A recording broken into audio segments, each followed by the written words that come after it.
You don't have anywhere to go, do you? Maya asked, raising her voice over the storm. My place isn't much, but it's warm and dry. Jacob Reed didn't answer immediately. He stood beneath the flickering awning outside the Midtown business tower, rain cascading from the brim of his coat, pooling at his feet. His phone was dead. His car stuck in a parking garage without power, and the streets had turned into shallow rivers. He glanced up at Maya William, his assistant. Normally she was invisible to him, efficient but unremarkable, always a few polite steps behind. But tonight, soaked through herself, holding an umbrella over both their heads, she looked different. Mr. Reed, she said again, gently. Leah and I live 6 blocks down. We've got soup on the stove. At least come in and dry off. He hesitated, then nodded once. Just for the night. Leah peeked from behind Maya's coat. The 5-year-old giggled and waved a plush elephant. Mommy made stew, she chirped. If you feel for this character, like this video, and comment your location, you might find others nearby watching too. Jacob gave a faint smile. Their walk through the storm was quiet and brutal. Wind lashed the streets, uprooting trash cans and pelting them with leaves and debris. Maya led the way, careful to keep Leah protected. Jacob kept pace, wordless, soaked and shivering but strangely at peace with his decision. They reached a small brownstone apartment with a narrow stairwell and a flickering porch light. Maya pushed the door open, and warmth flooded the air, savory stew, fabric softener, and something sweet like vanilla candles. Home, Leah whispered, tossing her elephant onto the worn couch. You can use the bathroom to dry off, Maya offered. I've got some of my brother's old clothes. Probably your size. Jacob nodded silently and disappeared down the hall. Maya moved quickly, setting the table and checking on the stew. She didn't want Jacob to see how little they had, how close she'd been cutting it this month. A single check missed, and things might start falling apart. A knock at the door. Her stomach dropped.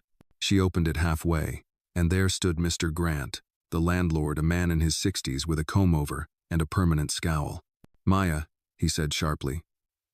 I hate to come by in the middle of a storm, but it's the 28th. I know. I get paid Friday. You said that last month. He leaned in. I'm not a damn charity. And I've got folks lining up to take this unit if you can't pay up. I just need a few days, she pleaded, glancing nervously toward the hallway. Grant followed her eyes and smirked. Oh. Got company tonight? That your man? No, he's... You know what's funny? He cut in, raising his voice. You people always got money for takeout and new hair, but can't pay rent. And now you got some guy in your house, bet he don't even know what kind of mess he's walking into. A voice interrupted coldly from the hallway. I do, actually, Jacob said, stepping into the light. He had changed into the Duke University hoodie. Hair still damp, and if I hear you speak to her like that again, I'll make sure the city hears about it too. Grant blinked. Wait, you're Jacob Reed. You run that downtown firm. Jacob didn't answer. Didn't think a man like you would be out here slumming it. What's the story? She throw on a little stew and play the damsel in distress. Jacob took a step forward. Leave. Now, Grant scoffed. You're defending her? Let me tell you something. Read people like her, always begging, always looking for someone to feel sorry for him. Before Maya could speak, Grant shoved the door wider, stepping halfway inside. You think I'm playing, Maya? He growled. Miss Rent again and I'll dump your stuff on the sidewalk, child or no child. Jacob stepped between them instantly. Touch her again, he said low, and I'll have your license pulled by sunrise. For a long second, no one moved. The storm howled outside, rattling the windows. Then Grant spat to the side, turned, and slammed the door behind him. Maya's shoulders sagged. She reached for Leah, who had peeked around the couch, frightened. Jacob turned to her. I'm sorry. I didn't mean to overstep. You didn't, she said quietly, steadying Leah. He does that every time I'm late. Usually without an audience. He looked at her carefully. Let me help. Number. I can cover a few months. No strings. She shook her head. Don't. I've got this. You shouldn't have to. Maya stared at him, searching for the catch. for the pity, but it wasn't there. Just concern. Real, uncomfortable, human concern. She drew a breath. I appreciate it, but help isn't something I ask for. You didn't, Jacob said. You offered it. He glanced toward the couch. Leah had curled up beneath a blanket, clutching her elephant. They sat at the table. Maya ladled stew into 3 bowls, hands still trembling. Jacob sat across from her in borrowed clothes, eating slowly, absorbing the contrast between her humility and her strength. After dinner, they sat in silence as the storm raged. Maya adjusted Leah's quilt and dimmed the lights.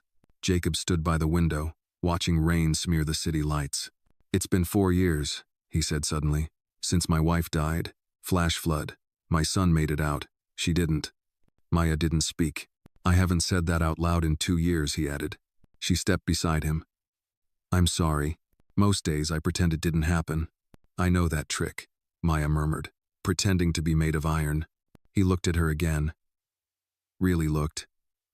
You're braver than I am. Maybe, or maybe I just can't afford to break. Their eyes met not in romance, not yet, but in mutual recognition, of grief, of endurance. And for once, Jacob Reed didn't feel powerful. Or pitied. Just seen. Get some rest, she said gently. Couch pulls out. He nodded and moved toward it. As he lay down beneath the lavender-scented blanket, a thought slipped into his mind. A strange, terrifying comfort. Maybe he wasn't alone anymore. The sun filtered through the blinds in thin golden lines, slicing across the modest living room where Jacob lay. His eyes opened slowly, the weight of sleep still hanging heavy on his chest. For a moment, he forgot where he was. The soft scent of something cooking. The faint sound of a child's laughter drifting from the kitchen. It wasn't the sterile silence of his penthouse. It was warm, lived in, human. He sat up on the pull-out couch, blankets tangled around his legs. Leah was crouched on the rug nearby, lining up toy animals in a perfect parade formation. She noticed him stir and smiled shyly. Good morning, Mr. Jacob. He cleared his throat. Good morning, Leah. You snore, she said matter-of-factly, then returned to her elephants and giraffes. From the kitchen, Maya's voice floated out. Leah, manners. Jacob stood, stretching. His back ached from the unfamiliar mattress. But his pride ached more from last night. He'd lost his composure, stepped into a tenant dispute, made an enemy out of a slumlord, offered financial help he knew she wouldn't accept. He stepped into the kitchen. Maya stood barefoot in worn pajama pants and a t-shirt, stirring scrambled eggs in a nonstick pan. Her hair was pulled up, her eyes tired but alert. You didn't have to cook, he said quietly. I didn't, she replied, not looking at him. Leah did. I'm just making it edible. He allowed himself a brief smile. I don't usually eat breakfast. You do today. She plated the eggs, toast, and a few slices of avocado onto 2 chipped ceramic plates. Then she poured coffee into mismatched mugs. He sat at the tiny kitchen table, suddenly too tall for the space, his knees nearly brushing the underside. This feels, he began. Like someone else's life, she finished. He nodded. Maya sat across from him. Mine too, sometimes. There was a quiet as they both began eating. Jacob chewed slowly. Not just because he was unfamiliar with the flavor of real food, but because he didn't know what to say. Gratitude felt insufficient. Conversation felt invasive. Then Maya broke the silence. I meant what I said last night. You didn't need to step in. You already did more than most would. He put his hands on you. She met his gaze. That wasn't the first time. Jacob's grip tightened on the fork. He can't get away with that. Maya raised an eyebrow. He can. He does. Single moms don't have lawyers. They have eviction notices. Jacob leaned forward. I can make this right. Legally. Quietly, she shook her head. You're not here to rescue me, Mr. Reed. I'm not trying to be a hero. Good. Because I don't need one. Her voice wasn't sharp, but steady. Practiced. He leaned back. You're hard to help. You're not the first to try. She looked away then, toward Leah, who was now humming to her stuffed animals. I had a scholarship once, full ride to NYU. Leah's dad was my high school boyfriend. When I got pregnant, he vanished. And so did the scholarship. No one at admissions cared about extenuating circumstances. I worked 3 jobs, lost 2, moved back in with my aunt, got certified in office administration because it was fast and affordable. Jacob listened. No interruptions, no pity. I never looked back, she finished. Because looking back doesn't change what's ahead. There was a long pause. Then Jacob said, "That's the first real story I've heard in months." Maya blinked. "You don't talk to people much, do you?" "Not like this." She gave a small, dry laugh. "Well, welcome to the middle class. We do this every morning. Coffee and confessions." He chuckled despite himself. Suddenly, Leah raced into the room holding a tablet. "Mommy, the weather says the bridge is still closed." "The school's emailing." Maya took the tablet. Her face fell slightly. "No buses today. They're advising work from home if possible." Jacob stood. "Which means I need to figure out how to access our backup servers without an IT team." Maya looked up. "You can work from here. I have Wi-Fi. And a second-hand laptop that mostly functions." He raised an eyebrow. "You'd let me do that? You slept on my couch. What's one more line crossed?" He hesitated, then nodded. "I'll have a courier drop off my tablet." She looked at him carefully. "You really trust couriers during a storm?" He paused, almost smiled again. "I'll improvise." They moved into motion after that. Maya cleared the dishes while Jacob borrowed her laptop. Leah settled in with coloring books and old cartoons. For a few brief hours, they worked in tandem, her helping him navigate glitchy software, him impressed by how fast she caught on to the technical side of company operations. The awkward silence of earlier was gone, replaced by a quiet rhythm. Around noon, a knock at the door froze the room. Maya tensed immediately. Jacob stood. She opened it cautiously. A young delivery man stood there, soaked and panting, holding a tablet in bubble wrap. "From Midtown Tower," he said. "For Mr. Reed." Jacob stepped forward, took it, and nodded thanks. As the deliveryman left, Maya let out a breath she hadn't realized she'd been holding. "You thought it was him?" She nodded. "Grant doesn't need an excuse to cause trouble." Jacob stared at her a moment. "I'll make sure he doesn't bother you again." Maya didn't answer. But the way she turned back into the apartment said she believed him. By nightfall, the storm had finally begun to calm. The wind no longer screamed, and the rain softened into a rhythmic tapping. Jacob packed up his things quietly. "I'll head back," he said. "The roads are clearing." Maya met him at the door. "Thank you for not making last night about pity." "It wasn't," he replied. "It was about respect." They stood there for a long beat. Then Leah ran up and hugged his leg. "Bye, Mr. Jacob." He patted her head awkwardly. "See you soon." As he stepped back into the night, Maya watched from the doorway. She didn't know what had shifted, but something had. Not in the air, not in the weather, in him, in her, in both. The storm was gone by sunrise. In its place, a misty gray sky hung low over the city, like a curtain drawn after a long performance. The streets were still wet, slick with fallen leaves and broken branches, but the worst had passed. For most, life was returning to its mechanical rhythm. At the 32nd floor of the Reed and Whitman office, the lights buzzed back to life. Servers rebooted, phones rang again.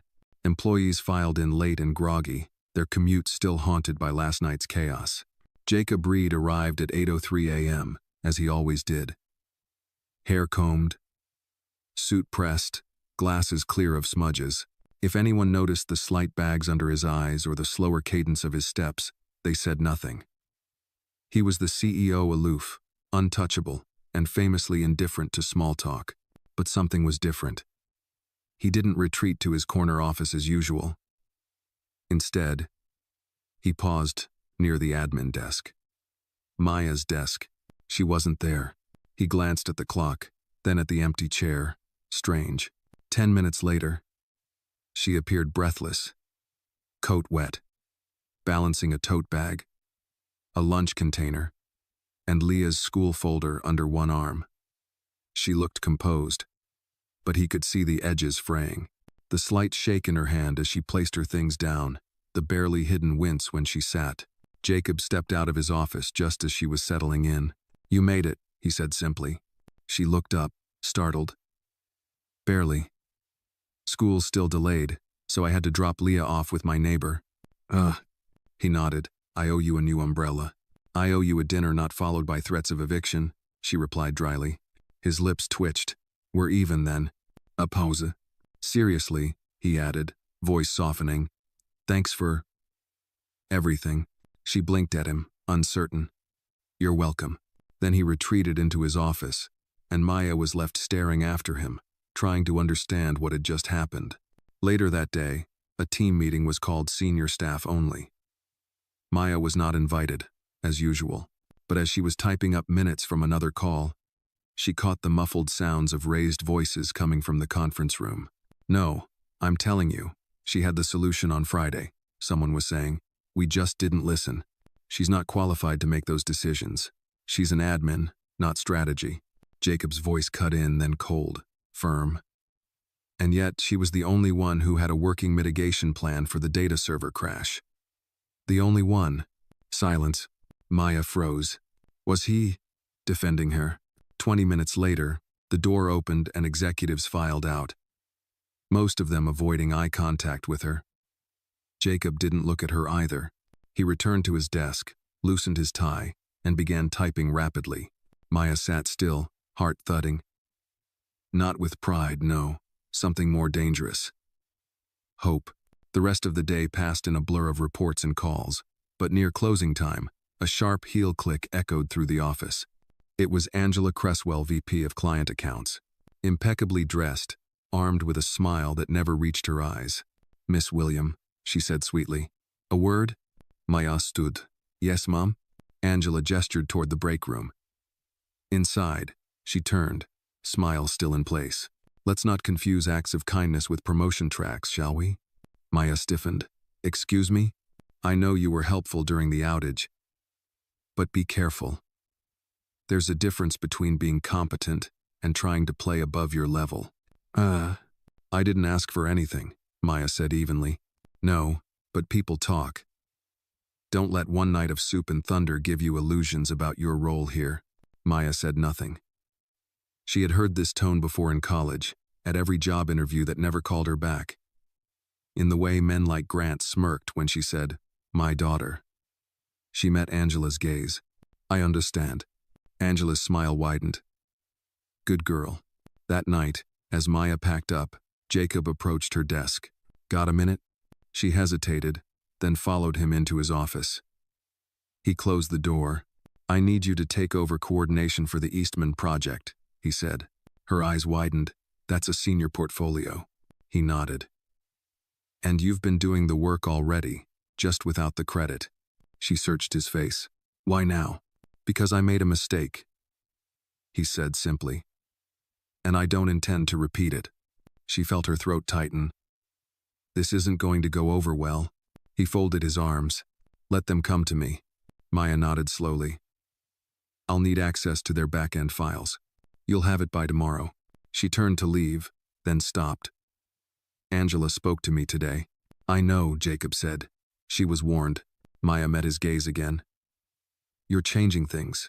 "I'm trying." She nodded once more, then left. At home that night, after Leah had gone to sleep, Maya stood by the window watching the streetlights flicker. Somewhere in the distance, someone was playing jazz on a trumpet, the sound drifting through the alleyways like a memory. Her phone buzzed. It was an email. Subject: Access granted. Eastman Systems. From Jacob Reed. Message: Let me know if you need anything. And Maya, thank you. For the storm. For not backing down. She read it twice, then shut off the screen. Not hope this time. Purpose. Monday morning arrived with brutal punctuality. The sun was too bright, the wind too sharp, and the coffee tasted like it had a grudge. But Maya was at her desk by 7:55 a.m., earlier than usual, a neat stack of documents already prepared for the Eastman Systems transition. She'd barely sat down before she noticed the shift in the air. Not the temperature, something colder. Her coworkers, many of whom she'd greeted daily with warm nods or quick chats by the printer, suddenly became silent silhouettes. No eye contact, no smiles, just brisk walks and whispered exchanges as they passed her desk. Angela Cresswell walked by, clicking her heels louder than usual. She didn't look at Maya, but the smirk she wore was loud enough. Maya sat straighter. She knew this game. When power began to shift, people panicked. And when the person rising didn't fit the expected mold, young, black, single mother with no degree from the Ivies, those cracks in the surface widened quickly. "Morning, Miss William," a voice called out too cheerfully. It was Roger Ellison from finance. He leaned over the partition between their desks. "Heard you're running Eastman now." "Big promotion." "It's not a promotion," Maya replied, keeping her voice calm. "It's a project coordination assignment." "Oh, sure. Just curious, though. How does one go from making copies to calling shots?" She met his eyes, firm. "By knowing what's in the copies." He blinked, then chuckled awkwardly and backed off. Jacob passed by moments later and gave her a nod. That was all. No fanfare, no grand speeches. But somehow, that brief acknowledgement felt heavier than any applause. Later that afternoon, Maya met with the Eastman transition team. She was ready, organized, confident, composed. But the resistance was thick. "Sorry, I thought you were just sitting in," said one of the senior analysts, a man named Kurt with a tie too tight and patience too thin. "I'm leading the transition," Maya replied, passing around updated timelines. "You'll find the error logs and system redundancies mapped to the server outages from last week." Kurt scanned the packet. His expression soured. "You wrote this?" "Yes." "Impressive. Didn't expect this kind of detail from someone outside the IT team." "I've been managing back-end data for 18 months, just not publicly." Silence. Then another voice, Natalie from compliance, chimed in. "Honestly, this is better than what we've seen from DevOps in weeks." Maya didn't smile. She didn't gloat. She just kept going. Slide after slide, plan after plan. She knew they weren't used to seeing her this way. Not behind the desk, not typing notes, not smiling politely. But standing, leading, steering the ship. By the end of the meeting, the tone had changed. No apologies, but nods, questions, engagement. She'd earned a piece of ground that no one could take from her. But she also knew that when you start climbing, someone always starts planning where to cut the rope. Back at her desk, Maya found a note taped to her monitor. "Careful who you think is on your side." No name. Just typed.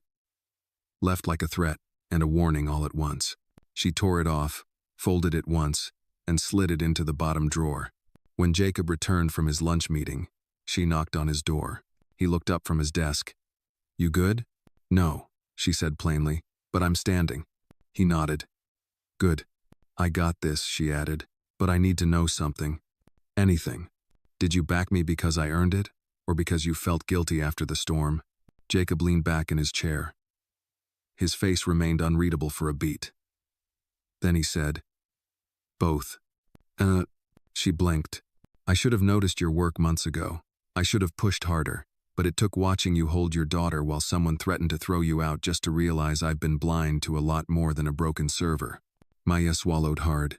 Jacob continued, voice lower. "You weren't a charity case, Maya.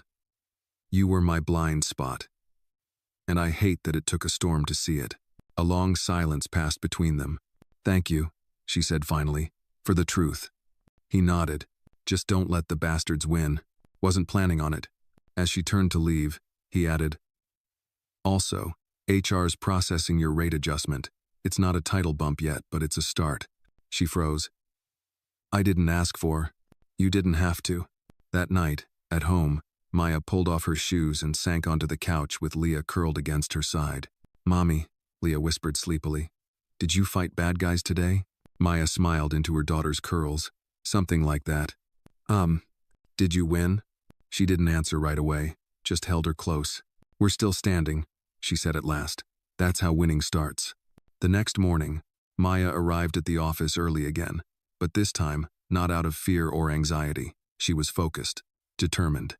Her worn sneakers tapped against the marble floor with quiet confidence, and her bag was heavy with preparation updated rollout plans, revised client logs, and a second laptop Jacob had personally approved for her use. But the air still carried static. No thunder this time. Just the kind that hums from watching eyes and whispered rumors. Angela was waiting by the elevator when Maya stepped out. Her arms crossed, her posture rigid. "Miss William," she said in that calm, polished tone that could slice paper. "A word, please." Maya hesitated for a breath, then nodded. "Of course. Angela led her into a small corner conference room, the kind usually reserved for off-the-record conversations that had real consequences. The door shut with a click. "I want to give you a little advice," Angela said, pacing slowly, like a cat circling its prey.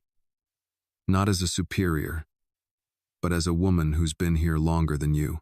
Maya kept her hands folded calmly in front of her. "I'm listening. You're talented, that's clear. But talent isn't everything in a place like this. There are unspoken boundaries, rules. You cross them, and people don't always forgive." Maya raised an eyebrow. "I didn't realize competence was a boundary." Angela's smile was tight. "Don't be naive. You're being watched. The higher you rise, the more they'll wait for you to trip. And when you do, because everyone does, no one will catch you." "I don't expect anyone to," Maya replied evenly. "I've caught myself my whole life." Angela stopped pacing. "You think Jacob Reed is your ally?" "I think he gave me an opportunity." Angela stepped closer. "You don't get opportunities in this building, you borrow them. And when someone more appropriate shows up, they'll take it back." Maya held her gaze. "I appreciate your warning, Angela. I really do. But I didn't come this far to play it safe. I came to change the game." Angela's eyes narrowed just slightly. "Careful, Maya. Even games have referees." With that, she left. Maya exhaled slowly, grounding herself before returning to her desk. Her phone buzzed as she sat down. Text from Aunt June. "Girl, you awake? Just dreamed about your mama, and that always means something's about to shift. Call me tonight." Maya smiled faintly. Her mother had been gone 15 years now. But Aunt June still believed dreams meant messages. That signs came through storms and song lyrics, and the way candles flickered during prayer. Maya didn't always believe it, but she never ignored it. Her phone buzzed again. This time, it was Jacob. "Jacob Reed, come to the 28th floor. Eastman execs are here early. Need you in the room." Maya rose immediately, grabbed her tablet, and took the stairs. Elevators were too slow when momentum was on your side. The Eastman team was seated when she arrived, 6 suits and 1 exhausted-looking assistant, all facing Jacob. He didn't stand, but he glanced up as Maya entered and gestured to the empty seat beside him. "Gentlemen, this is Maya William," he said. "She'll be handling day-to-day oversight of the project and direct coordination. She's the reason we're not dealing with a lawsuit right now." Maya nodded respectfully but said nothing. She didn't need to sell herself. Her work already had. The rest of the meeting was tense, but productive. Maya answered every question, technical, logistical, even financial, with precision. She corrected a slide someone else had prepped wrong. She redirected the conversation when it veered off track. And when Kurt, the snide analyst from earlier, tried to speak over her mid-sentence, she stopped, looked him straight in the eye, and said, "If you interrupt me again, I'll assume you're not interested in the solution." He blinked, then shut his mouth.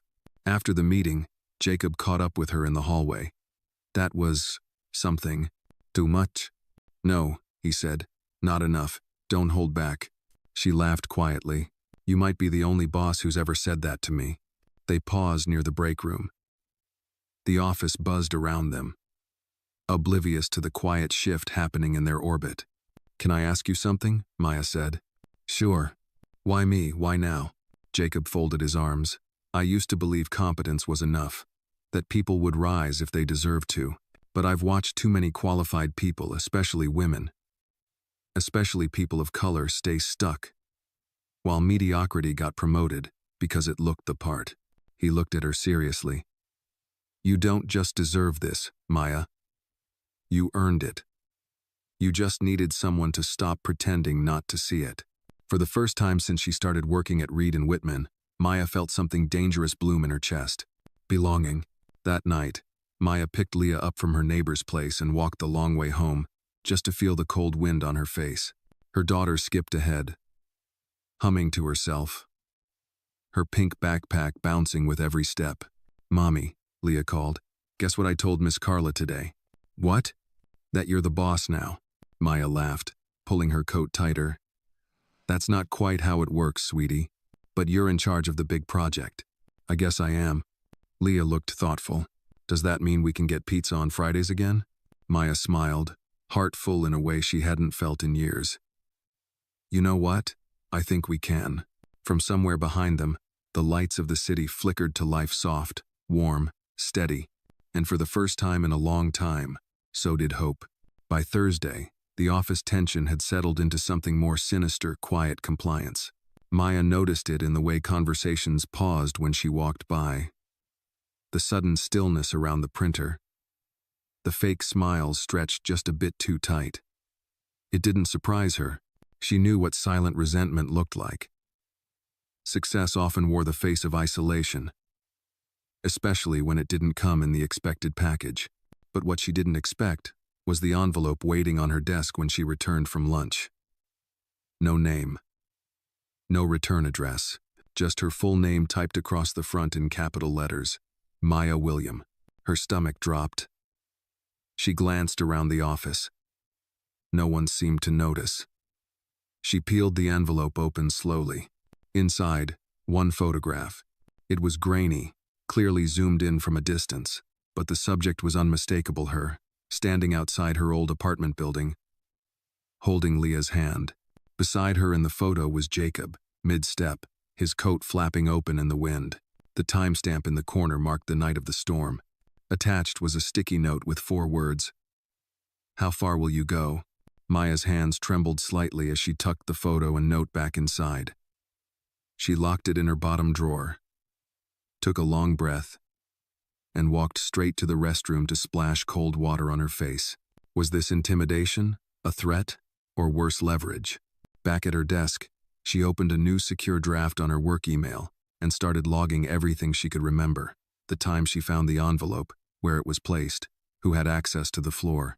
It was a habit Aunt June taught her long ago: always keep a paper trail, even when no one's watching, especially then. Later that day, Jacob called her into his office. The blinds were closed. He didn't look up from his desk. You okay? He asked without preamble. No, she said. Then surprised herself by adding, but I'm used to that. He finally looked at her, concern behind the glasses. What happened? She hesitated, then placed the envelope on his desk without a word. Jacob opened it. When he saw the photo, his jaw tightened. Who would? I don't know, Maya interrupted. But this was left for me, not you. Which means someone wants me to be afraid.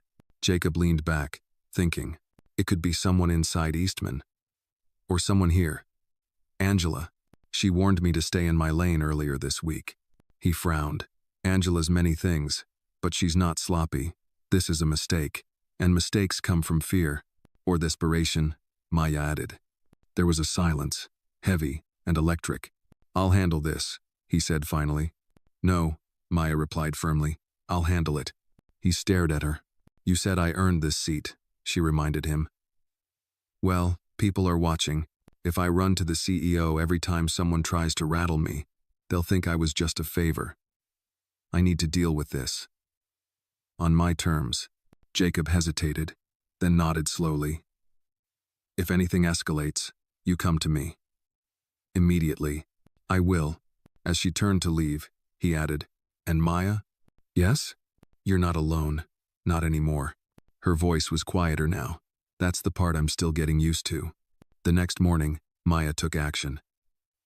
She reviewed access logs to the floor for the previous day. The IT team owed her a few favors from the outage she'd helped fix.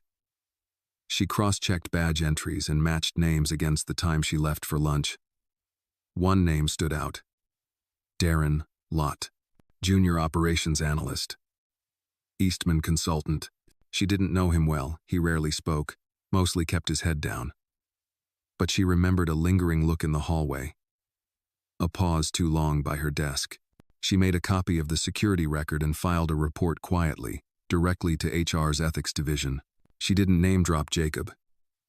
Didn't wave flags. Just facts. Clean. Documented. When she returned to her desk, her phone buzzed. A message from an unknown number. Snitching won't save you. This time, she didn't panic. She screenshot the message, logged the timestamp, emailed it to the same HR inbox. Let them bury themselves, she thought. That afternoon, she walked into the Eastman debrief like nothing had happened. Jacob wasn't in this one, just her and the internal team. Darren was there, seated on the far end, typing something she couldn't see. He didn't look up. Mid-meeting, Maya stood. Before we continue, I need to make something clear. The room fell quiet. I take full ownership of this transition. If there are questions, concerns, or disagreements, voice them. To me, not in shadows, not through back doors. I believe in accountability, and I'm not going anywhere. No one spoke, but she saw it the way some shifted in their seats, uncomfortable. The way Darren's knuckles whitened as he gripped his pen. The way Natalie from compliance gave the smallest nod of respect. By evening, her inbox pinged with a new message from HR. Your report has been reviewed. Further steps are underway. Thank you for your courage. No more details. But enough. At home, Maya made mac and cheese with Leah, then let her daughter stay up late for movie night. They curled up together on the couch, warm beneath a thick knitted blanket. Leah's tiny hand gripping hers as animated animals danced across the screen. As Leah dozed off, Maya stared at the darkened television, her mind still spinning. She had fought battles before bills, bad bosses, broken systems, but this was different. This wasn't just about her. Or even Leah. This was about standing in a place no one wanted her to stand, and daring not to flinch.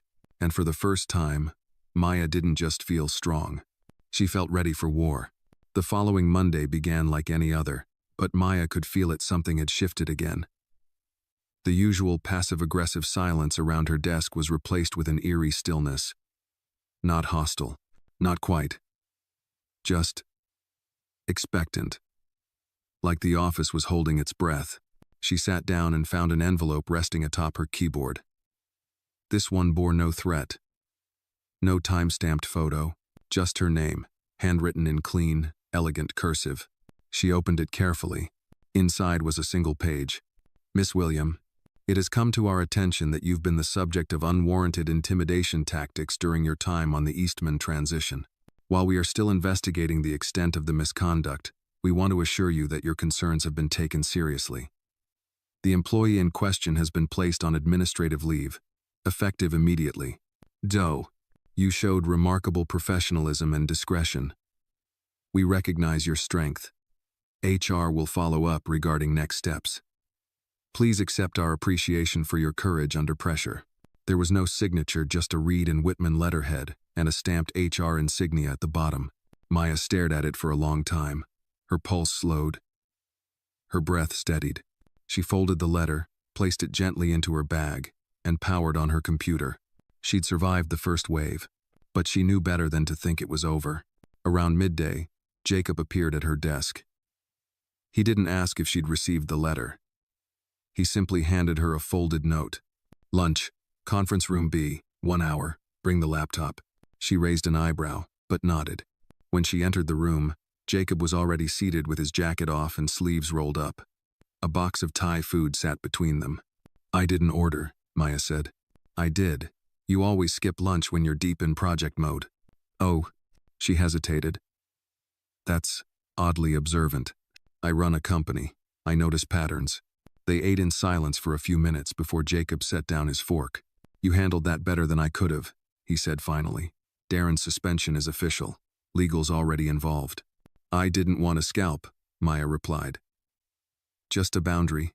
You set one, and you didn't need my name to do it. That's kind of the point. Jacob leaned back, studying her. You ever think about leadership long-term, past this project? Maya blinked. Like, management, higher, strategic operations, possibly VP track. She laughed too loudly. You're serious? Very. She shook her head, smiling faintly. You do know what they'd say, right? That I slept my way into power. Or that I manipulated the CEO. I don't care what they say. I do, she said, because I have a daughter watching. Jacob nodded slowly. Then let her see what earned power looks like. The words hit harder than he realized. Or maybe he did realize. Maya couldn't quite tell anymore. I'm not asking you to decide now, he added. Just consider it. She didn't answer. Not yet. Later that afternoon, Maya received a call from HR. Official. Cordial. Darren's contract had been suspended pending review. He had violated internal conduct policies, breached privacy, and was formally barred from all client projects. Will this affect the Eastman timeline? She asked. No, the HR rep replied. We've assigned someone new to assist you. You'll meet her tomorrow.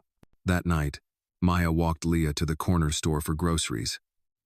The weather was colder now. Fall settling in. Leaves crunching under their feet. Inside the store, an older black woman in a cashier's apron squinted at Maya. Don't I know you? She asked. You're the one from Channel 6, ain't you working with that Reed guy? Maya smiled, surprised. No television here. Just spreadsheets. The woman laughed. Well, you walk like a woman who don't need help no more. That's power, baby. On the way home, Leah asked, Mommy, what's power? Maya thought for a moment. Power is when you stop hiding who you are. Even when people want you to. Leah nodded solemnly, like she understood far more than her 5 years should allow. Back at the apartment, the lights flickered briefly. Maya tensed, but they held steady. The landlord hadn't returned since the storm. She suspected Jacob had quietly intervened. Probably a lawyer's letter or a quiet settlement. She hadn't asked. She wasn't sure if that silence made her proud or ashamed. As she tucked Leah into bed, her daughter whispered, Mommy, you're like a superhero. Maya kissed her forehead. Not quite. Yes, Leah insisted. You fight bad people, and you help good people, and you don't fly, but you're fast on the computer. Maya smiled, then sat beside the bed until Leah's breathing evened. In the living room, she opened her laptop and stared at a blank document titled Eastman Post, Transition, Reflections. But instead of typing about protocols or project outcomes, she began to write something else. A letter. To herself. Dear Maya, you didn't think you'd make it this far. You thought the world would chew you up or that your mistakes would define you. But you stood. And then you walked. And now, you're building something no one can tear down with whispers or doubt. She paused, fingers hovering over the keys. Then typed, Keep going. The morning began too quietly. When Maya entered the office, she felt the difference immediately, like the air itself had become heavier. Conversations didn't pause this time. They didn't start at all, just nods, tight smiles, quick glances that slid off her like water on glass. She passed Angela in the hallway. The woman offered no words, just a raised eyebrow and a look that carried an unmistakable message. This isn't over. By mid-morning, Maya was buried in project handoffs. The new analyst assigned to support her, a quiet, sharp-eyed woman named Clara, had settled in smoothly. They worked side by side, trading files, fixing gaps, rerouting code. But just before lunch, an internal message pinged on her screen. From Anonymous. Subject, Confidential HR, Complaint, You're named. You may want to prepare. Something's coming. Her blood went cold. She reread the message, scanned the metadata. No traceable sender. The internal system had been manipulated. She stood and walked directly to Jacob's office. No knocking. He looked up from his desk, startled by the urgency in her face. What happened? She handed him her laptop, the message still open. He read it, said nothing for a beat, then calmly shut the screen. I'll contact legal, he said. No, Maya replied firmly. Not yet. Let me find out what it is first. Maya, If I go to war every time someone shakes a branch, I'll never stop swinging. I need to know the full picture. Jacob nodded reluctantly. All right, but if it's retaliation, then we scorch the earth, she said. That afternoon, Maya got her answer. She was summoned to HR, not by the ethics team she'd worked with, but by upper administration. A formal notice. She entered the conference room and was greeted by a woman in a gray pantsuit, clipboard in hand. Miss William, the woman began, monotone. An anonymous report was filed alleging inappropriate contact and influence between you and Mr. Reed during the storm event. Maya blinked, stunned. Excuse me? Specifically, that your professional advancement has been the result of a personal relationship, creating a conflict of interest. Maya stared at her. Are you accusing me of sleeping my way into this job? We are not making accusations. We are conducting due diligence. Maya exhaled slowly, fury curling in her chest. So let me get this straight. I survive harassment, prove my competence, lead a multi-million-dollar transition under pressure, and your response is to assume the only way I did that was by seducing a man? Again, Miss William, these are standard procedures when such allegations arise.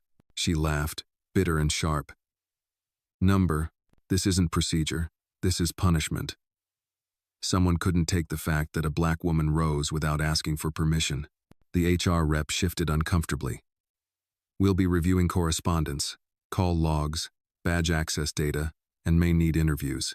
You'll find nothing, Maya said, standing. Because there's nothing to find. Just years of overlooked work, and one man finally paying attention. She left the room without waiting to be dismissed. Back at her desk, Clara glanced at her with a question in her eyes. Keep working, Maya said. They're trying to shake me. Clara nodded. Let me know if you need backup. Maya managed a small smile. I will. That evening, Maya sat at her kitchen table, a cup of chamomile tea growing cold beside her.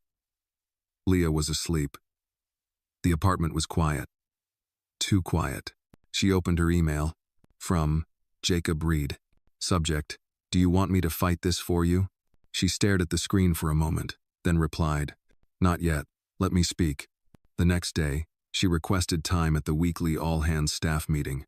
It was unusual. Unexpected. But she was granted 10 minutes. When Friday came, the staff gathered in the open-plan lounge, eyes on Jacob until he gestured to Maya. She stepped forward, steady, composed. Some of you may have heard whispers, she began. You may be wondering why I'm leading Eastman's transition. Why I was given the chance. I want to tell you exactly why. She paused, scanning the room. Because I earned it. A murmur moved through the crowd. I worked late when others went home. I trained myself on systems no one bothered to learn. I watched this company ignore people like me. People who didn't have the right degree, the right pedigree, the right skin. She swallowed, and when the storm hit, I opened my door. Not because I saw a CEO, but because I saw a man in need. That moment wasn't about power, it was about humanity. A hush fell over the room, but now someone has decided to twist that into something dirty, into something small. Because they can't imagine a black woman rising without strings attached. She looked directly at Angela then. No words. Just a stare sharp as flint. If you need proof of what I can do, look at the numbers. Look at Eastman's recovery. Look at the clients we kept. Look at the silence in this room, and ask yourselves, do you doubt me because of what I've done? Or because of who I am? Jacob stepped forward, placing a hand gently on her shoulder. Not possessive. Not performative. Just present. No further investigation will continue, he said, his voice clear. The complaint was retracted this morning. Maya blinked, then scanned the room again. Angela was gone. Back at her desk, Maya found another envelope, smaller this time, typed. Inside was one sentence. You're more dangerous than I thought. She smiled. Then fed it straight into the shredder. Let them whisper. Let them watch. Because Maya William was no longer a question mark in anyone's story. She was the exclamation point. The tension that had once cloaked Maya like a second skin had begun to dissolve. After her speech, something shifted. People didn't start cheering or suddenly change their stripes. but the silence had lost its edge. Her presence in the room no longer made conversations die. In fact, some even dared to greet her with sincerity. But Maya wasn't celebrating. She knew better than to think one victory meant the war was over. It was late Friday afternoon when Jacob knocked lightly on the frame of her office cubicle. He wasn't in his usual suit, just a soft charcoal sweater and dark jeans. Casual, unusual. "You got a minute?" he asked. Maya nodded, pushing aside the client brief she was marking. He sat on the edge of her desk, a small brown envelope in hand. "You ever been to Claremont's?" She blinked. "The rooftop place, where everything's overpriced and people pretend they don't see the bill?" Jacob chuckled. "That's the one. I have a kid. My idea of fine dining is a quiet meal where no one spills apple juice." He handed her the envelope. Inside was a crisp, embossed dinner reservation card. Saturday, 7:30 p.m. Table for two. "Let me guess," she said, raising an eyebrow. "Business dinner?" "Of course," he said with mock seriousness. "We'll talk strategy. Budgeting. Champagne." She smirked but said nothing. "It's not a date, Maya," Jacob added gently. "Not unless you want it to be. Just a chance to breathe. Off the battlefield." She glanced down at the reservation, then up at him. "I don't own anything that fancy." "Then wear whatever makes you feel untouchable." He left her with that. The next day, Aunt June offered to babysit Leah. When Maya dropped her off, her aunt gave her a long, appraising look. "That man trying to court you?" June asked, stirring gumbo with a wooden spoon. "He says it's just dinner." "Uh-huh." She handed Maya a pot of sweet tea. "And you believe that?" Maya shrugged, sipping. "I believe I deserve to be treated like a woman, not a soldier." June nodded, approving. "That's my girl." Claremont's was as stunning as Maya had heard. Dim lights, sweeping city views, and hushed jazz trickling through the air like warm honey. She wore a simple black dress, one she'd bought years ago for a friend's wedding but never felt confident enough to wear again. Jacob stood when she approached the table. His eyes widened slightly. "You look powerful," she laughed softly. "And you look like someone who spent way too much on wine." He grinned. "Guilty." They ordered slowly, conversation easy. No talk of boardrooms or bugs in the Eastman server, just stories his time rebuilding the company from a failed acquisition, her early years working night shifts and watching Leah sleep in back rooms. "You don't talk much about Leah's father," Jacob noted gently. "There's not much to say," Maya said, swirling her drink. "He loved the idea of family, just not the work it took to build one." "He ever try to come back?" "Once." Leah didn't remember him. "He left again the next day. Haven't heard since." Jacob didn't pry further. Instead, he refilled her glass and asked about her dreams before tech. "Honestly," she said, "I wanted to teach literature. Toni Morrison, Baldwin, Angelou, but Rent didn't care about poetry." He nodded. "Maybe someday." "Maybe." As dessert came creme brulee with just the right crackle, Jacob leaned in slightly. "You don't let people in easily, do you?" "I can't afford to." "Not even me?" She met his gaze, steady. "You're the first person who made me consider it." A pause. Then, "I'm not asking for anything," Jacob said quietly. "I just want to know the real Maya. Not the warrior. Not the strategist. Just you." She didn't answer right away. Instead, she broke the top of the creme brulee and offered him the first bite. Back at home, Maya lay in bed beside Leah, still in her dress, her heels kicked off near the door. Her daughter stirred, eyes half open. "Did you dance?" "No, baby," Maya whispered, brushing curls from Leah's forehead. "I didn't need to." "Was it fun?" "It was honest." Leah nodded, already drifting again. The next morning, Maya awoke to a knock at the door. She opened it to find a delivery man holding a box. No label, just her name in bold type. She signed, closed the door, and opened it carefully. Inside was a single object, a child's toy, Leah's favorite stuffed bunny, missing since the storm. Pinned to its ear was a note. "Nice dinner. Cute kid. Be careful what you treasure." Maya's breath caught in her throat, not from fear, but fury, because someone had crossed a line, and Maya William had just stopped playing defense.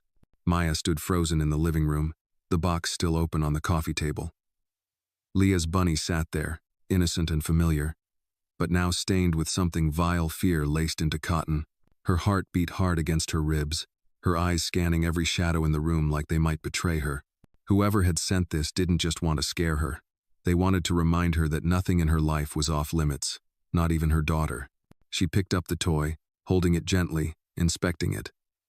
No damage, no cuts. Just a thin black thread sewn into the bottom seam, a sign, a mark, a message. Maya placed it gently into Leah's toy basket, masking the dread behind a mother's instinct. Then she reached for her phone. First call, Jacob. He answered on the first ring. Good morning. It's not, she said, her voice flat. Someone returned Leah's stuffed bunny. In a box, with a note. Silence. Then Jacob's voice hardened. What did it say? Nice dinner. Cute kid. Be careful what you treasure. A long breath on the other end. I'll be there in 20. Number. Not here, Maya said quickly, eyes darting toward the window. Meet me at our office, back conference room, 20 minutes. She hung up and began moving. Leah was still asleep. Maya scribbled a note for Aunt June, who would be arriving shortly to take her granddaughter to Sunday school. She left the toy behind, but not the note. It was folded neatly into her coat pocket. She reached the office first. The city was quiet in the early hours, the lobby guard surprised to see her. She bypassed the elevator and took the stairs, needed the burn in her calves to ground her. Jacob was already waiting in the glass-walled conference room, pacing like a caged animal. When she entered, he turned immediately. Show me. She handed over the note. He read it once, jaw tightening, then again, as if looking for fingerprints in the spaces between the letters. I want you to go to the police, he said. Maya shook her head. They'll shrug. I have no proof, no cameras. They'll file it and forget it. Then let me hire private security. Just for Leah, discreet. Maya hesitated. Her pride flared, but her mother's instinct smothered it. Okay, she whispered. For her, just until we figure this out. Jacob nodded and started dialing someone. Maya sat down, gripping the edge of the table, her mind racing. There was something bigger here. This wasn't just office politics anymore. Someone had access not just to her home but to her private life. Someone who knew where her daughter slept, what she loved, what would unravel Maya if it were touched. As Jacob finalized arrangements, Maya began to list names in her head. Angela? She'd been quiet lately. Too quiet. Darren? Suspended, but maybe still pulling strings. Eastman? Maybe a competitor? Someone afraid of what Maya's promotion symbolized? Then her eyes narrowed. It wasn't just about her job. This was personal. Monday morning arrived with thunderclouds rolling in again. Maya dressed carefully gray suit, no jewelry, hair pulled tight. She didn't want to dazzle. She wanted to cut. Jacob had made good on his promise. A plain black SUV trailed discreetly behind her car on the way to Leah's school. The man inside, former military, ex-Secret Service, gave her a nod of assurance but said nothing. By the time she reached the office, a new fire had lit behind her eyes. Angela was in the break room, stirring creamer into her coffee like nothing had happened. Maya approached. Good weekend? She asked, voice casual. Angela didn't look up. Quiet. You? Not so much, Maya replied. Got an unexpected delivery. My daughter's toy. Disappeared during the storm. Angela finally glanced at her. How unfortunate. Yeah, Maya said, stepping closer. Almost like someone knew what would unnerve me the most. Angela smiled faintly. Are you accusing me of something, Maya? I'm not accusing, Maya said calmly. I'm warning. If I find out it was you, there won't be a whisper left in this building strong enough to protect you. Angela's face twitched. Just for a second. Then she turned back to her coffee. Careful, Maya. People in your position tend to burn out quickly. Maya leaned in. Not when they've already walked through fire. She left Angela standing there. That afternoon, Clara approached her desk with a strange look on her face. You might want to see this, she whispered. Clara handed over a printed copy of an internal memo. It hadn't been widely circulated, just to senior staff. A pending audit. Client fund discrepancies. Eastman's ledger was off. Tens of thousands missing. Maya's pulse kicked up. Who had clearance for those accounts, she asked. Clara hesitated. The old transition team. Darren. Angela. One of the execs in Eastman's finance. And now? Only you. Maya stared at the numbers. The missing funds weren't random. They were timed. Pulled during the storm chaos. Hidden among transfers. Logged under false expenses. Someone had used the crisis to embezzle. And now they were framing her. Clara read her face. What do you want to do? Maya folded the paper slowly. We follow the money. As Clara nodded and left, Maya opened a new folder on her desktop. She titled it, Truth. Inside, she began to build her case. Emails, timestamps, access logs. She would uncover the thief. And when she did, she wouldn't just fight to clear her name. She would make damn sure they never touched another woman like her again. This wasn't just about survival anymore. This was about reckoning. By Tuesday morning, Maya had already spent 6 hours combing through the Eastman financial records. She barely slept. Her eyes stung from screen time and her fingers ached from scrolling, clicking, cross-referencing. But something was happening. Patterns were forming. She didn't need access to every file. Just the right ones. Clara helped quietly, slipping her reports that accidentally ended up in Maya's inbox. Jacob kept his distance on purpose.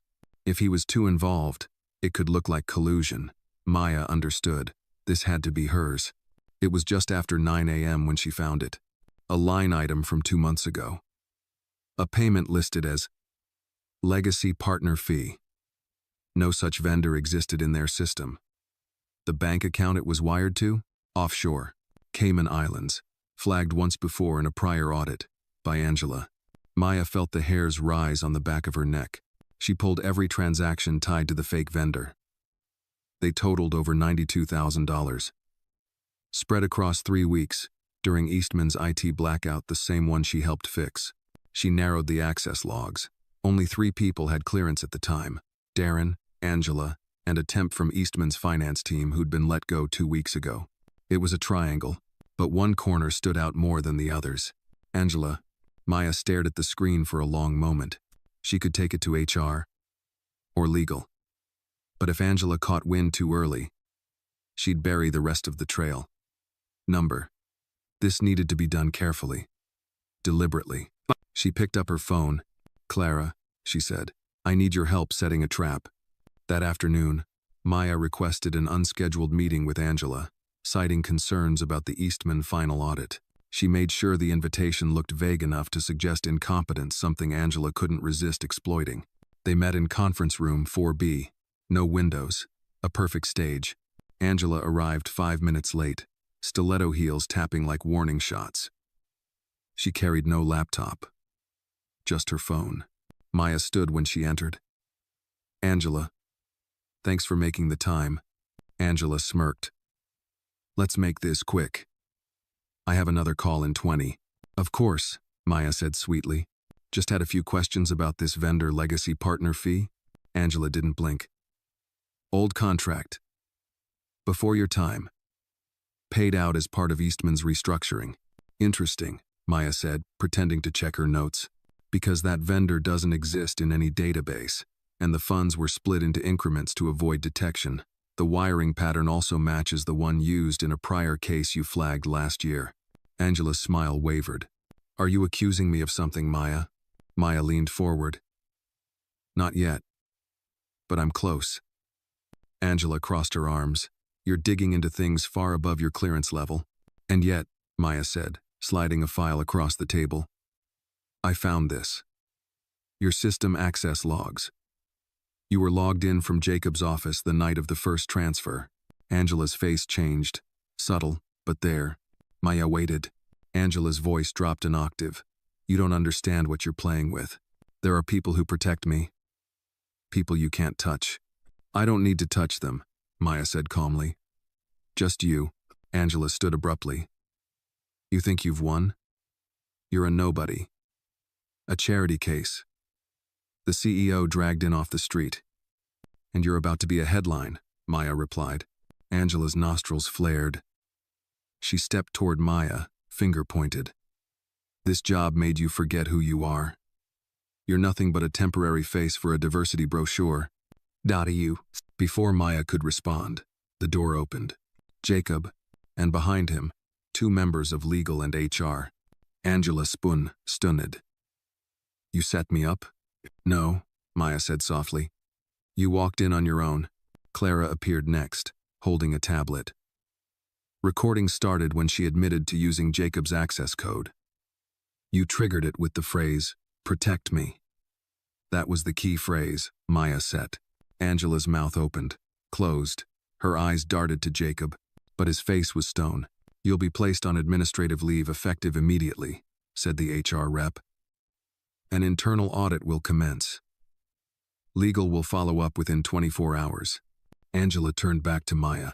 You think this ends with me? Maya stepped closer. No, she said. This starts with you. That night, Maya returned home to a quiet apartment. Leah was asleep, her bunny tucked under her chin. The hired security was stationed outside, unseen but present. Maya walked into the kitchen and opened the drawer where she kept her tea. But instead of reaching for a mug, she found a new envelope. No stamp, just her name, printed in clean block letters. Inside was a photograph. Angela, seated at a long table. Opposite her, a man Maya didn't recognize. Salt and pepper hair, sharp suit, power and posture. On the back of the photo, one line written in thick red marker. You think you've seen the top? Try looking higher. Maya leaned against the counter. Angela hadn't acted alone. This went deeper. The war was far from over. But now she had names, trails, leverage, and for the first time, Maya wasn't reacting to the fire. She was walking into it, with purpose. Wednesday morning arrived wrapped in a gray sky, the kind of sky that held its breath just before a storm broke. Maya stood at the window of her apartment, coffee cooling in her hands, eyes locked on the city skyline. She wasn't thinking about spreadsheets or system audits. She was thinking about the photo, the man in the image, the one sitting across from Angela. He wasn't just anyone. Clara had run a partial facial recognition scan through open corporate databases. His name was Lawrence Keaton, executive chairman of Delmar Holdings, a silent investor in Reed and Whitman, and the former CEO who had appointed Jacob's predecessor, the man Jacob had replaced during the company's most controversial restructuring. Maya now understood. This wasn't a petty grudge or a jealous colleague's revenge. This was a cleansing. They had seen her rise, and it had scared them. Because if a black woman like Maya could walk through the fire and keep standing, what would stop others from doing the same? She arrived at the office before Jacob. Clara met her in the elevator, holding a sealed envelope. It came by courier, no return address. For you. Maya opened it carefully. Inside was a folded sheet of heavy cream paper, typed neatly in black ink. You've made yourself visible. I suggest you fade again before someone less patient handles this. We don't touch children unless we have no choice. Maya's stomach turned to ice. Her fingers shook, but she handed the note to Clara without a word. Clara scanned it, then muttered, We need to go to Jacob. Now. They did. Jacob's face was unreadable as he read the threat. But his hands curled into fists. I'll call in my private legal counsel, he said. This goes beyond internal HR. This is criminal. No, Maya said. Not yet. This time we don't run to someone else. We pull the curtain back. Jacob frowned. You want to confront Keaton? Maya nodded. He's in the building today. For the quarterly review, right? Room 14 Ampere. Executive boardroom. Then that's where I'm going. Jacob rose. You're not going alone. The boardroom was a sea of suits. Old money and old ideas in tailored blazers, sipping coffee out of delicate porcelain cups. Keaton sat at the head, composed, polished, untouchable. He was speaking to another board member when Maya stepped in, Jacob 2 paces behind her. The conversation stopped. A dozen pairs of eyes turned toward her. Keaton raised an eyebrow. Miss William, I don't believe this meeting includes your department. Maya stepped forward, steady and unshaken. It does now. A few murmurs passed like wind through a forest. Keaton folded his hands. Well then, to what do we owe the surprise? Maya tossed the threat note onto the polished mahogany table. This. That's what you owe me.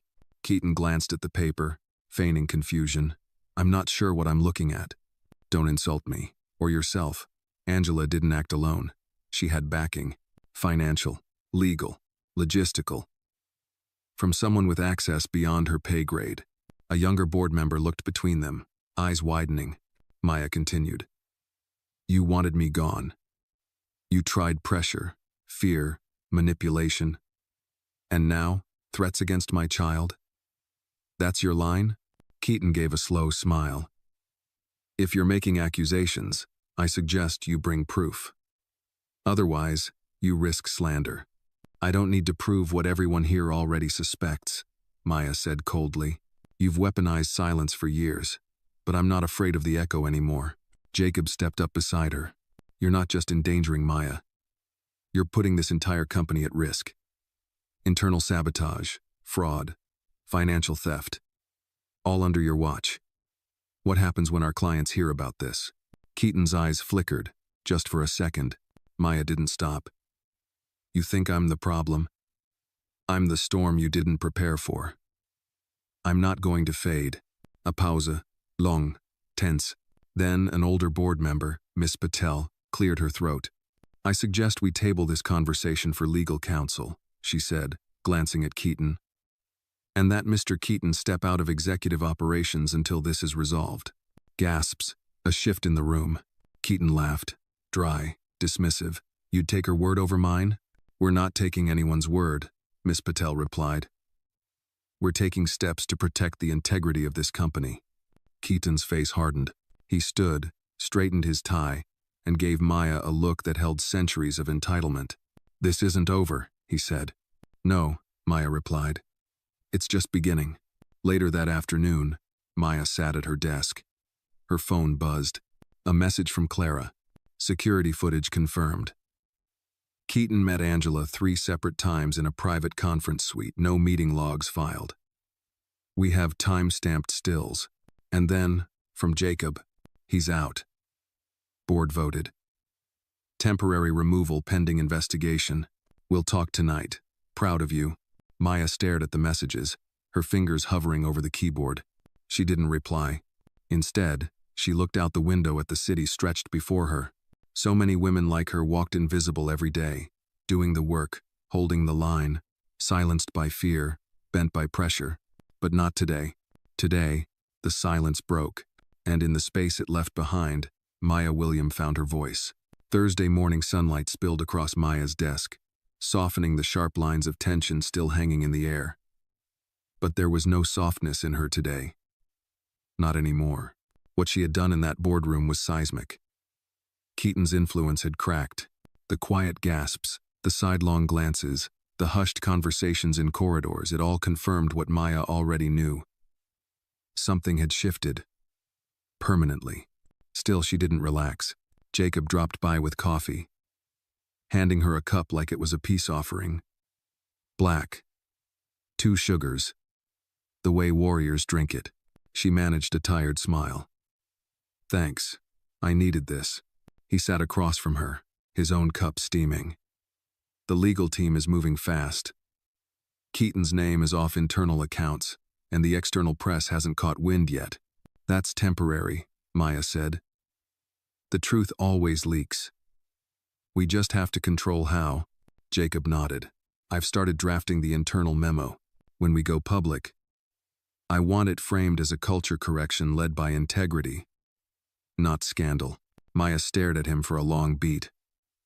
You really mean to change this place, don't you? Jacob's gaze didn't flinch. Not alone. But with you? I do. Before Maya could answer, Clara burst into the room, face pale, holding a tablet. You both need to see this. She handed it to Maya. A video played silently. Angela, in a black SUV, pulling into a private lot. Seconds later, Keaton stepped out of the shadows, entering the car from the opposite door. Timestamp. Last night, 9:46 p.m. Jacob stood, cursing under his breath. He's still moving pieces. They met off-site, Clara said. No company phones. But someone from the IT team flagged their presence in the garage's private surveillance. Maya's pulse quickened. What were they planning? I don't know, Clara said. But whatever it is, they're not done. Maya stared at the screen. Her instincts screamed. Keaton had been removed, yes, but not erased. Men like him didn't retreat. They regrouped. By noon, a new complication arrived. An urgent calendar invite marked mandatory from Eastman's general counsel. Maya and Jacob were summoned to a compliance review meeting regarding the whistleblower incident and emerging liabilities. When they entered the room, they found not just legal but 2 external consultants and an executive from Delmar Holdings, a woman named Emily Keaton, Lawrence Keaton's daughter. She looked nothing like him, soft-voiced, precise in her speech, with eyes that didn't linger but the air around her carried the same weight of legacy.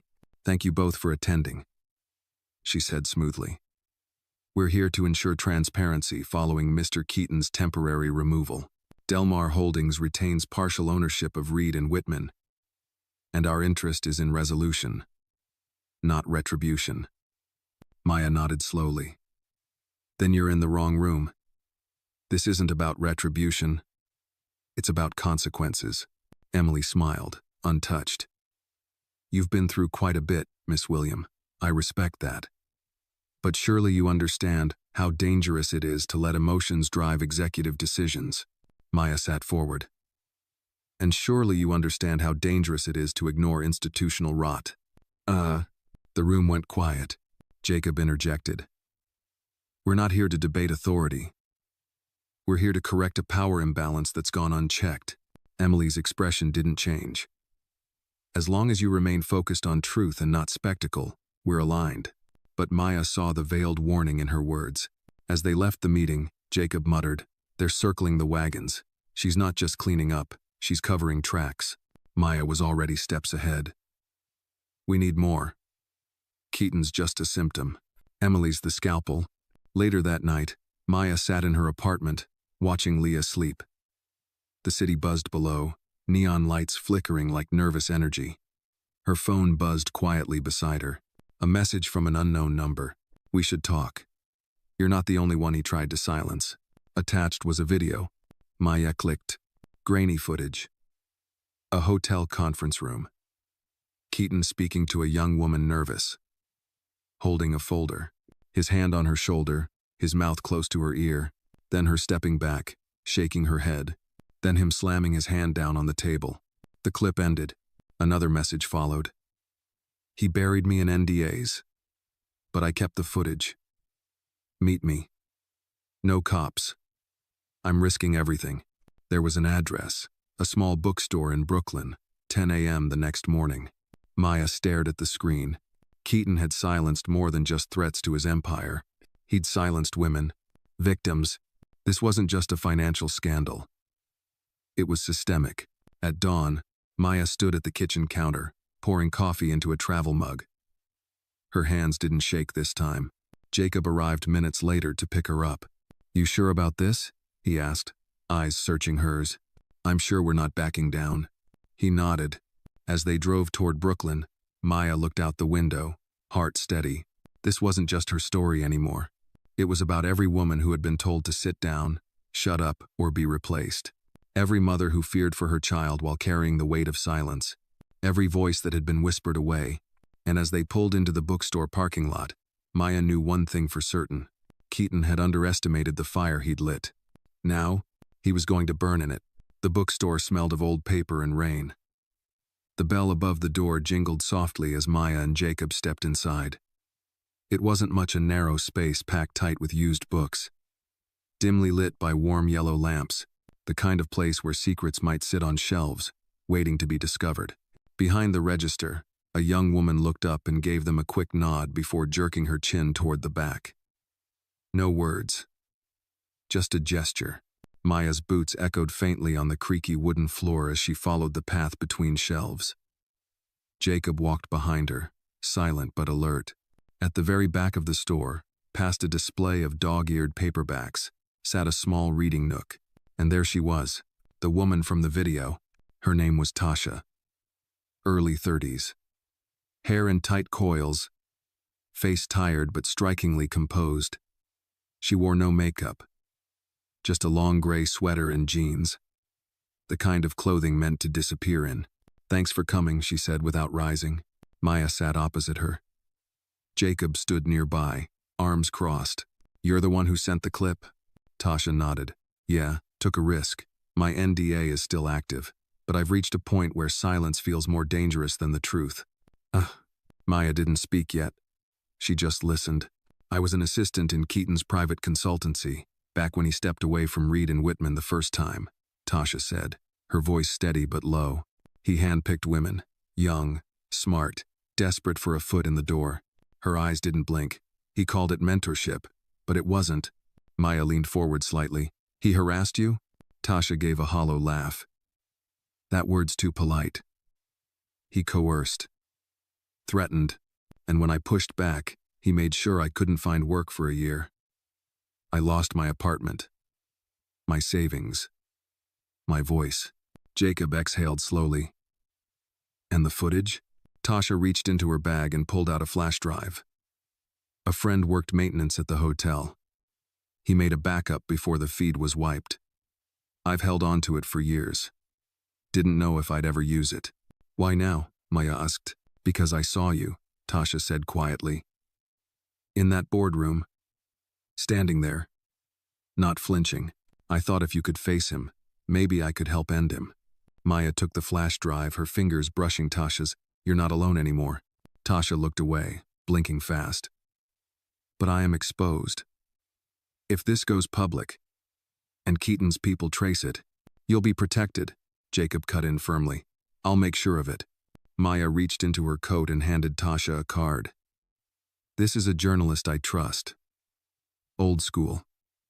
Won't publish without consent, but if you decide you're ready to talk to the world, she'll listen." Tasha clutched the card like a lifeline.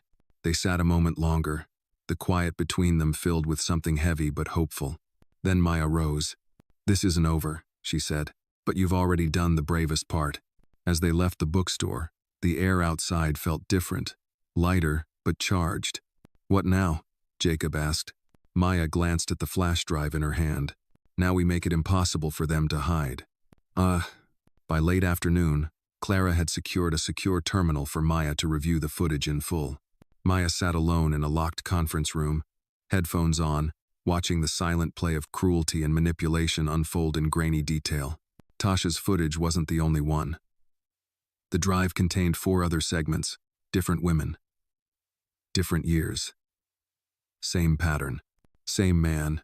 It was systemic, recorded, archived. She felt sick, but she also felt something else, clarity. When Jacob returned, she handed him the drive. "We go public," she said. "Not just the fraud, the abuse, everything." Jacob didn't hesitate. "Then we bring in the journalist." The following morning, Maya met with the reporter Angela Hughes, a veteran investigative journalist with a reputation for integrity and steel nerves. They met in a quiet cafe near Union Square.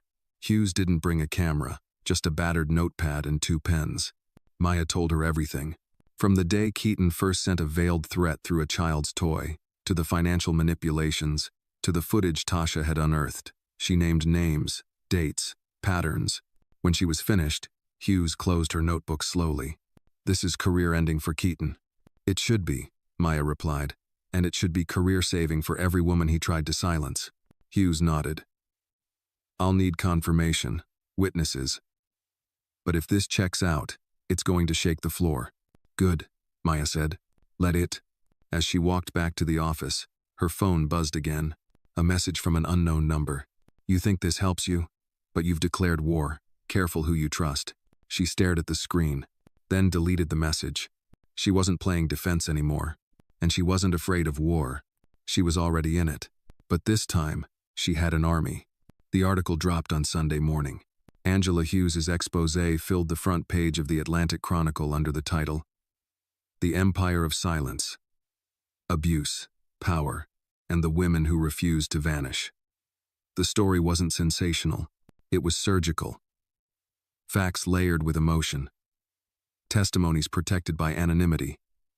Dates, files, transfers, photos, and names. Lawrence Keaton, Angela Frost. And for the first time in years, the silence wasn't just broken. It was shattered. Maya stood in her apartment, Leah still asleep down the hall, the newspaper open on the counter beside her coffee. Her phone hadn't stopped buzzing since 6 a.m. calls, emails, journalists, advocacy groups. Even strangers thanking her for standing up, for not backing down, for speaking when others couldn't. She stared at the paper, tracing the first few lines of the article with her eyes over and over. Jacob called around 7 a.m. "You ready for today?" he asked, no preamble. "Are you?" Maya replied, her voice quieter than expected. He paused. "Not sure. But I'm with you." They'd scheduled a press conference for noon. Reed and Whitman's public statement in response to the exposé. Jacob would open it, then hand it to Maya. Not just as a formality, but as a signal. The firm was changing, and she was the face of it. As she dressed, Maya pulled her braids back into a loose bun, kept her makeup soft. She didn't want to look fierce. She wanted to look honest, like every other woman who'd ever walked into a workplace and been told to be grateful just to be there. She kissed Leah on the forehead before she left. Her daughter stirred, but didn't wake. Outside, the security car waited. The press conference room was packed. Journalists with microphones, camera crews adjusting light levels, staff whispering behind folders. Attention hovered, part disbelief, part curiosity. Jacob stepped up first. His voice was steady, professional, but not impersonal. "We are here not to manage perception, but to uphold truth," he began. "What was reported is real, and it happened under the nose of institutions that should have known better." Then he stepped aside. All eyes turned. Maya walked to the podium, heart beating steadily, not slow, not fast, just present. She didn't hold notes. "My name is Maya William," she said, voice clear. "I am a senior systems manager at Reed and Whitman, a mother, a survivor, and someone who, like many, once believed silence kept us safe." She paused, but silence only keeps predators comfortable, not the rest of us.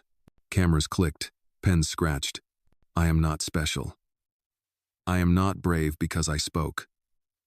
I am simply done being afraid." She told them how Angela's schemes unraveled, how the financial fraud was linked with institutional abuse, how Lawrence Keaton used position as power and silence as currency. Then softly, "There are more stories like mine, hidden in desk drawers and hard drives. In hearts, I want those women and men to know. You are not alone." When she stepped down, the applause wasn't polite. It was thunder, but the storm hadn't passed. By evening, Maya received another message. This time it wasn't a threat. It was a warning. "You should be more careful with your daughter. The world is full of accidents." Maya froze in her office. Jacob was still downstairs with reporters. Clara had just left to pick up documents. She was alone. She immediately called security. Then Leah's school. Then Aunt June. All safe, nothing unusual. But the fear returned. Not the trembling kind, the cold, clear kind. She locked her office door, sat at her desk, and opened her laptop. She pulled up surveillance access, filtered by external logins. And there it was, an unauthorized login from 2 nights ago. Someone had accessed the parent contact system at Leah's school. She called Jacob. "I need you upstairs," she said, barely holding her voice steady. When he arrived, she showed him the screen. Jacob's jaw clenched. "That's internal. Maya notet. Mole. Still, we never caught them all," Maya whispered. "We were so focused on Keaton. Someone else kept the doors open." Jacob sat beside her. "Let me pull the firewall logs. We might be able to trace the IP." Maya shook her head. "It doesn't matter. We need to go wider." Wider? "We need to expose the network, not just the top of it." Jacob stared at her. "You're talking about a full internal purge, whistleblower investigation. That could tear the company apart." Maya looked him dead in the eye. "Then let it. Later that night, Maya sat with Leah on the couch, the child nestled in her lap, watching cartoons. Her hand ran gently through her daughter's curls, but her mind was on fire. She had lifted a rock and revealed a nest of vipers, but the truth had weight now. Public, protected, they could threaten her all they wanted. But if they touched her child, if they took one step over that line, she would burn the entire structure down. They had taught her fear. Now they'd learn what happened when a woman stopped fearing anything. This wasn't the end of her story. It was only the part where the hunted became the hunter. Monday arrived, cloaked in chill, the first sharp breeze of autumn cutting through New York like a quiet warning. But Maya didn't feel it. She was already ice, inside and out. No longer waiting for the next blow, she was braced, calculating where she would strike first. She sat in the war room the nickname Clara had jokingly given the unused conference room they'd claimed for their investigation team. A whiteboard covered the far wall, covered in color-coded post-its and scribbled lines of connection, photos, timestamps, access logs. Jacob entered with 2 folders under his arm, his face tight with urgency. He dropped them in front of her. Cross. Check these with the ones we flagged last night. They match the access ID that pulled Leah's emergency contact. Maya scanned them quickly. Eliza Brooks? She's in compliance, Jacob confirmed. Works directly under internal audit. Quiet, competent, low profile. Been here almost 9 years. She's not acting alone. No, he said. She's the lock. Someone else is turning the key. Maya looked at the board again, then reached for the red marker and drew a circle around Eliza's name. From it, she drew 3 lines each pointing to another name. All department heads, all with long-standing relationships to Keaton. We need to call in Hughes, Maya said, her voice like steel. Jacob blinked. The journalist? She's the only one who can pull this out of corporate shadows and into the daylight. Jacob hesitated, then nodded. You're right. It's time. Angela Hughes arrived that evening. They met in the war room. Clara had already encrypted the footage, the evidence packets, and the witness logs. Everything backed up 3 times, air-gapped, then archived offline. This is bigger than I thought, Hughes muttered, flipping through the summaries.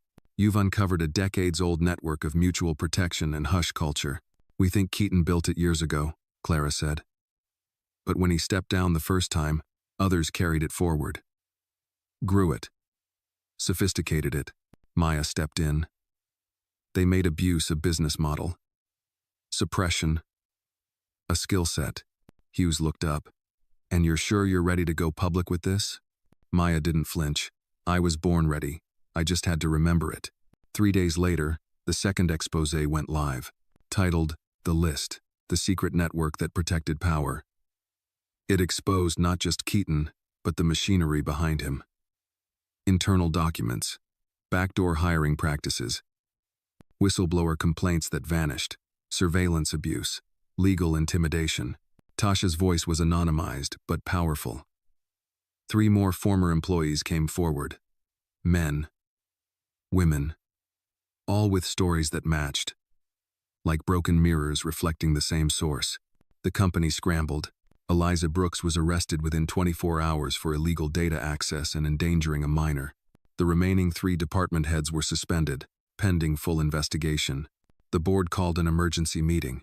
This time, Maya was at the head of the table. The room was silent as she stood before them.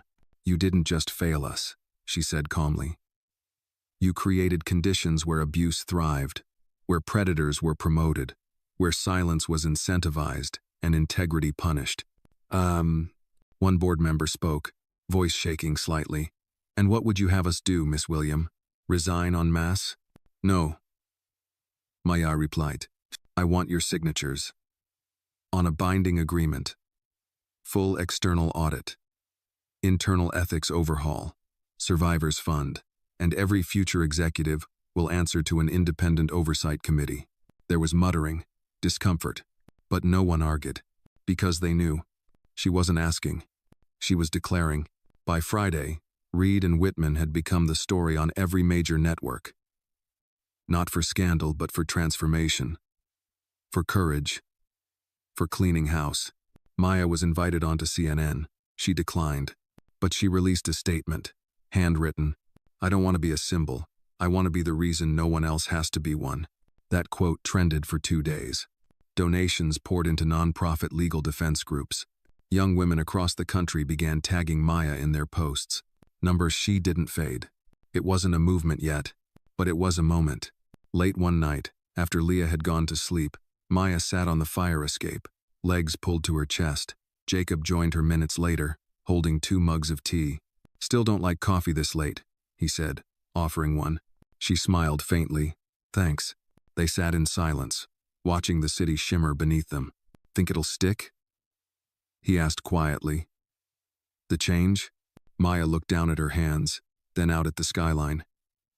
"It better." "Boo. Because if it doesn't?" he asked. She turned to him, her voice soft but unyielding. "Then I'll start over, again and again, however many times it takes." Jacob nodded, eyes heavy but proud.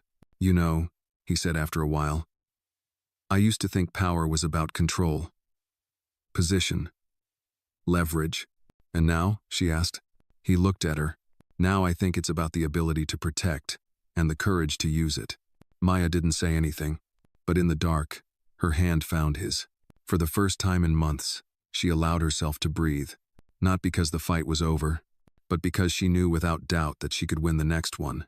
It had been 10 days since the second exposé. 10 days of headlines, interviews, emergency board sessions, and a mountain of transition paperwork. But Maya hadn't collapsed. She hadn't even slowed.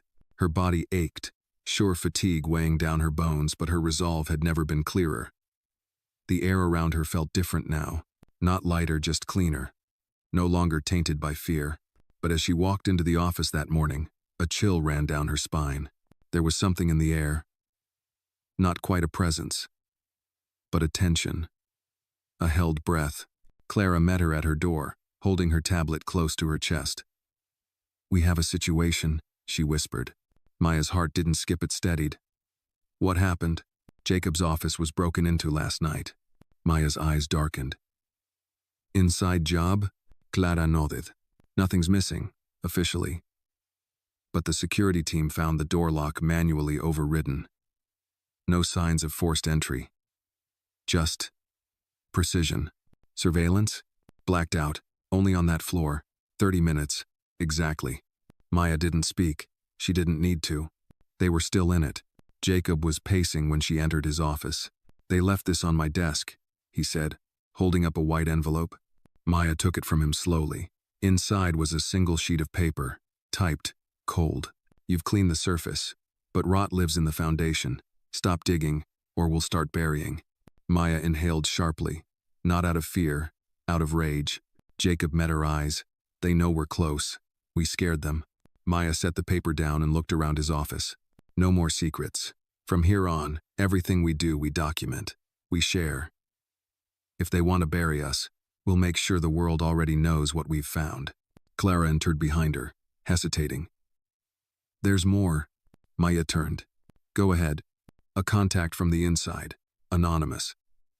Left a voicemail with details about a code-red protocol used by senior execs. It's like a failsafe, designed to destroy or hide digital evidence in case of a legal collapse." Jacob frowned. "Where?" Clara swallowed.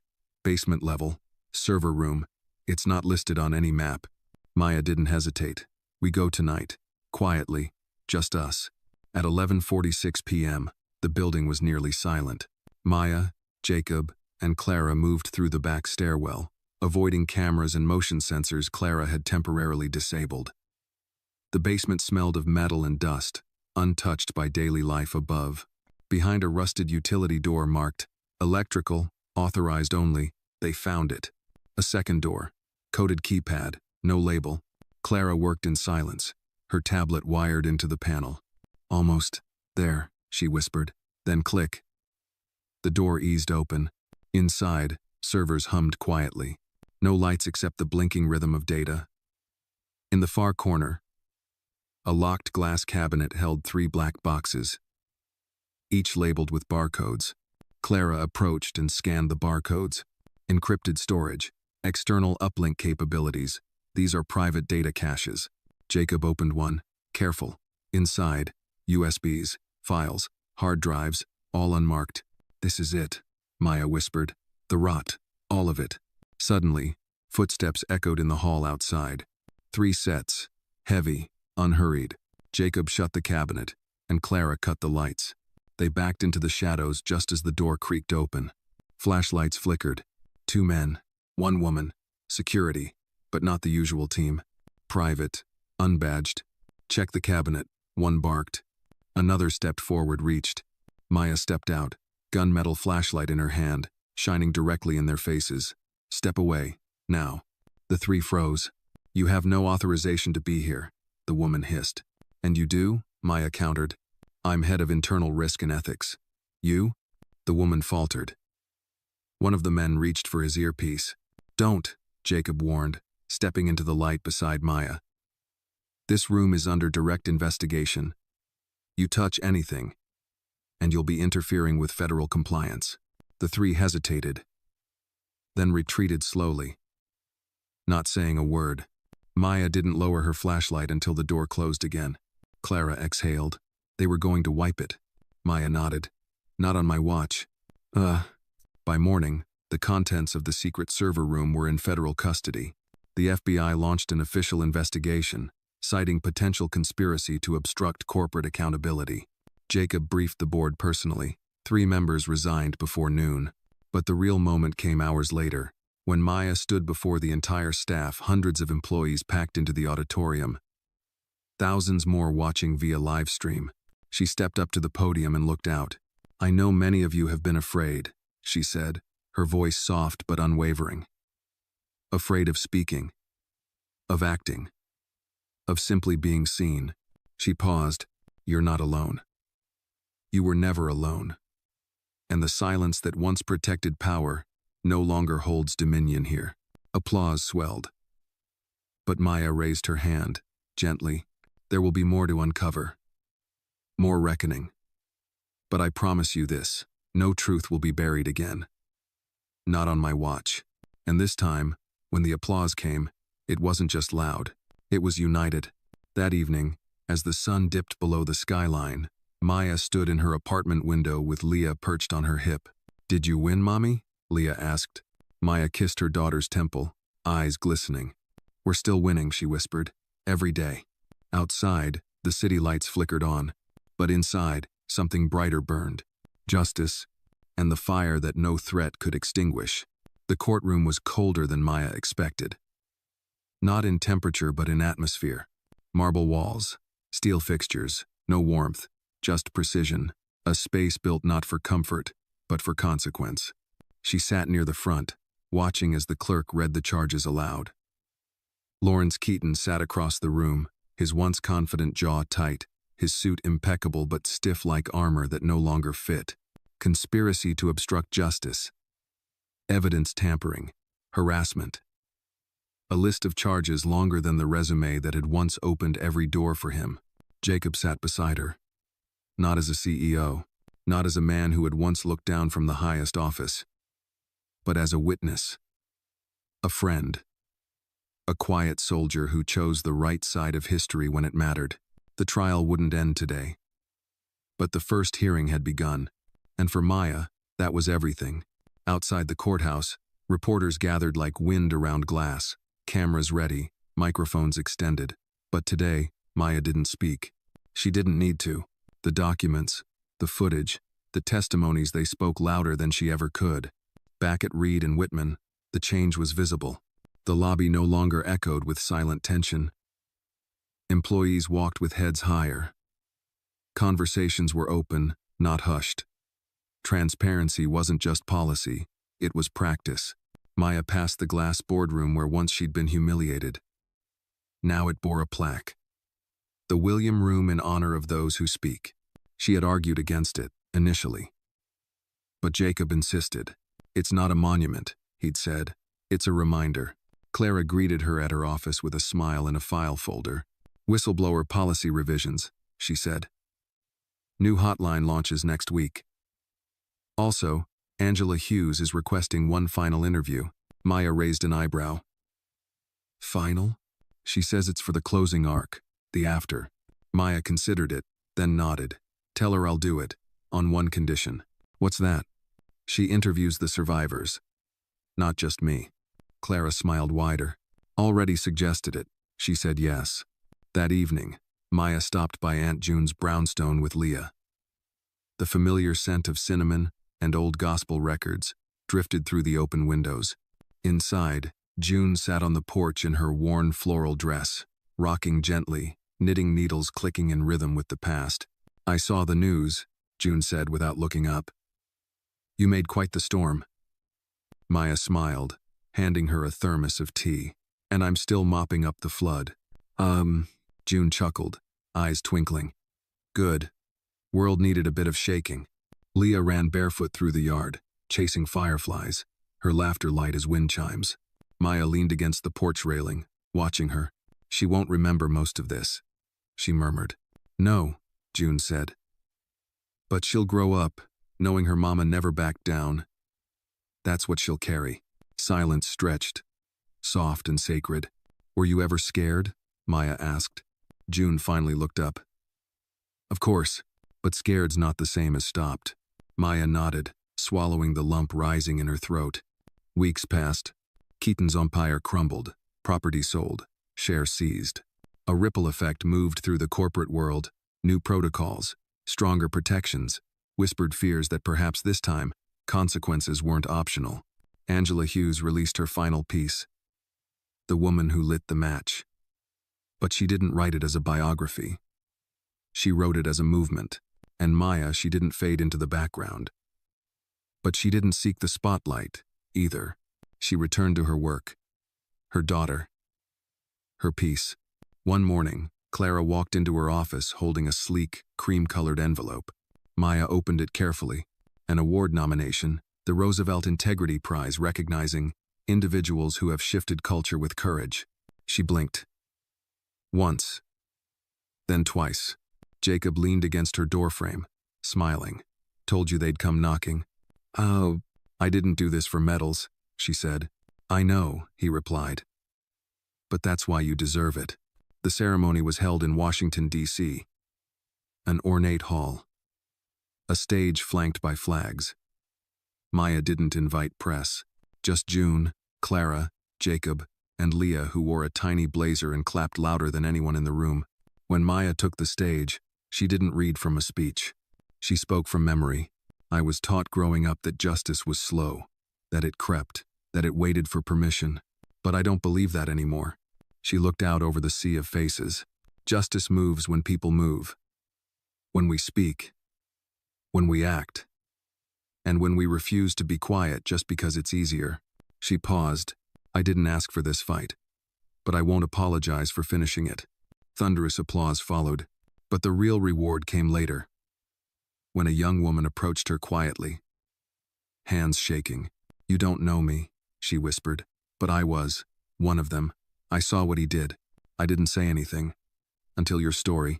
She pressed a folded letter into Maya's hand. I'm speaking next week. To my board. I just wanted to say, thank you. For making me brave. Maya held her gaze.